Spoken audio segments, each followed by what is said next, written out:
Bonjour, donc on va parler molletage. Donc le molletage, c'est une opération qui consiste à former un dessin une empreinte sur l'acier, je veux dire, pour avoir de la grippe au niveau des doigts, qui permet de ne pas glisser comme sur un axe comme ça qui est lisse. Là, on a de la grippe, on sent qu'on peut serrer, on a de la force parce que les doigts accrochent bien dedans. Donc, cet outil-là que j'ai réalisé, bien entendu, j'ai fait donc de chaque côté de l'outil, donc d'autres outils aussi que j'ai fait du molletage sur les bouts. Donc, c'est quand même plus pratique pour serrer ou desserrer. Donc, cette opération-là, on la réalise autour avec un outil de ce style. Alors, il y en a plusieurs modèles. Il y a des modèles comme le mien à pince et d'autres qu'on pousse sur l'axe pour molleter. Alors, ce genre d'outil qu'on pousse, c'est mieux sur des gros tours.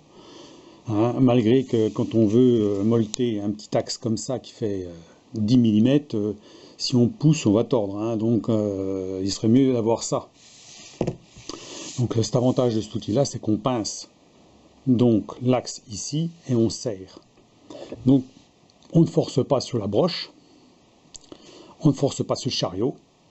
L'effort qu'il y a, c'est au niveau de cette vis-là et au niveau de l'avance qu'on fait avec le traînard pour pouvoir promener l'outil sur l'axe à molleter.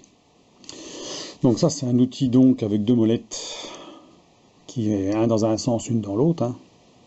On voit bien. Voilà, donc il y a un ressort qui permet d'ouvrir les mâchoires de chaque côté. Une vis qui permet d'ouvrir et de fermer les mâchoires. Alors, moi, c'est un outil que j'ai bricolé parce qu'à la base, la vis était moins longue.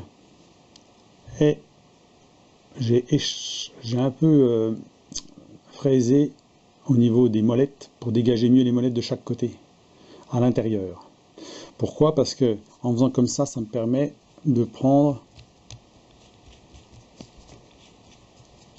voilà, si vous voulez bien y aller, voilà. On peut prendre beaucoup plus large. Vous voyez, donc là on a déjà 4 cm, on peut aller jusqu'à 5 cm, je crois. Voilà, au moins 5 cm, donc de diamètre, jusqu'à quand on... Voilà. Donc ça gêne moins d'avoir un dégagement ici, sinon avant ça touchait ici, sur des gros diamètres. Et vous pincez, alors vous n'êtes pas obligé de serrer à mort dès le départ, vous pouvez déjà serrer bien comme il faut, mais sans trop forcer, faire une passe, vous resserrez un petit peu, vous faites une passe dans l'autre sens, vous huilez bien les roulettes là, toujours soit bien huilé, parce que ça va par écrasement de métal, et vous faites ce genre donc d'opération de molletage. Alors on peut faire plusieurs styles de molletage, ça veut dire on peut faire des rainures dedans, ce qui permet que ça grippe encore mieux, avec un outil par exemple à tronçonner, on peut en enlever tous les 3 ou 4 mm, pour faire donc un outil encore plus facile encore à tourner puisqu'on a plus de prises, ou alors on peut commencer à faire une amorce de filetage et puis on molte par-dessus, ce qui fait qu'en fait le molletage, les roulettes vont encore mieux rentrer dans le métal, ce qui fait que ça permet encore d'avoir plus de prises. Bon, j'ai déjà fait en faisant des rainures, mais j'ai jamais fait en faisant du filetage. Mais ça sera un truc à faire, mais de toute façon c'est sûr que ça marche, puisque le fait de faire, pas un filetage complet, mais un filetage par exemple sur 5 dixièmes de profondeur, et ensuite faire le molletage par-dessus, ce qui fait qu'il sera plus profond. Voilà, donc on va voir sur le tour, on fera la démo sur le tour pour voir comment ça fonctionne. Mais ça fonctionne très bien, j'en ai déjà fait pas mal avec. Donc c'est assez intéressant à voir quand même, c'est un outil qui coûte pas excessivement cher et puis qui est assez sympa à avoir chez soi. Bon, je vous reprends pour le molletage autour. À tout à l'heure. Donc voilà l'outil installé. Donc nous allons procéder au molletage. Donc on serre.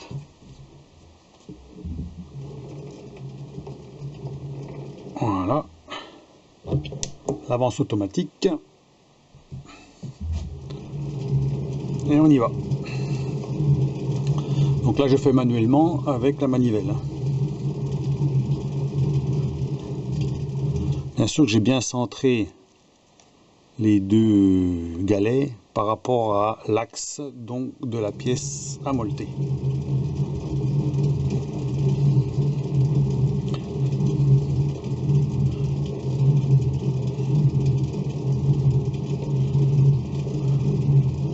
Voilà, on va aller doucement pour aller jusqu'au bout. Donc j'ai huilé au préalable. Voilà.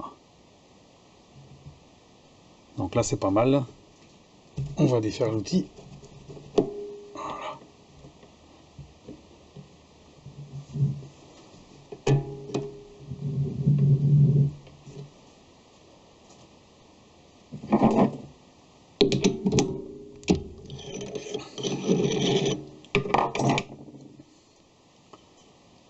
Alors, un petit coup de nettoyage.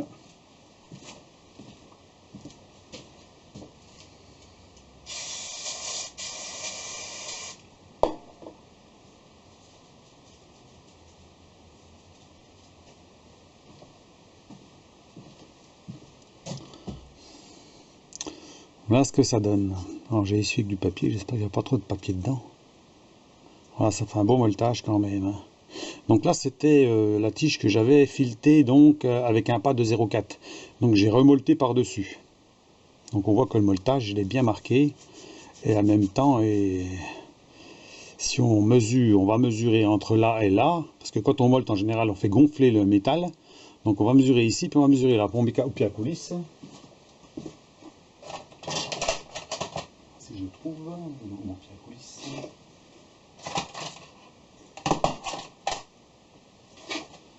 Voilà. Donc la tige fait 10 et le molletage fait, alors on va essayer de voir comme ça, on a 10 à peine, même pas 10,1. Je sais pas si on va voir, hein. Donc en fait là on a fait du molletage sans faire gonfler le métal, puisque automatiquement comme on avait fait un filetage dessus avant, hein. Voilà.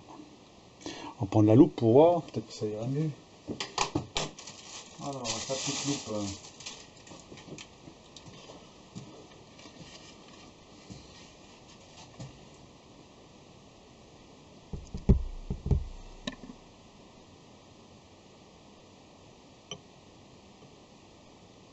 Voilà. Là, on voit un peu mieux. Voilà. Et ben, une petite vidéo sur le molletage avec la manivelle aussi, hein. Donc ça marche aussi bien. Il n'y a pas besoin de mettre le moteur en route, hein. Donc c'est bien. Pour moi ça me convient très bien. Je l'avais jamais fait sur un filetage. Si la vidéo vous a plu, ben abonnez-vous. Allez, à plus.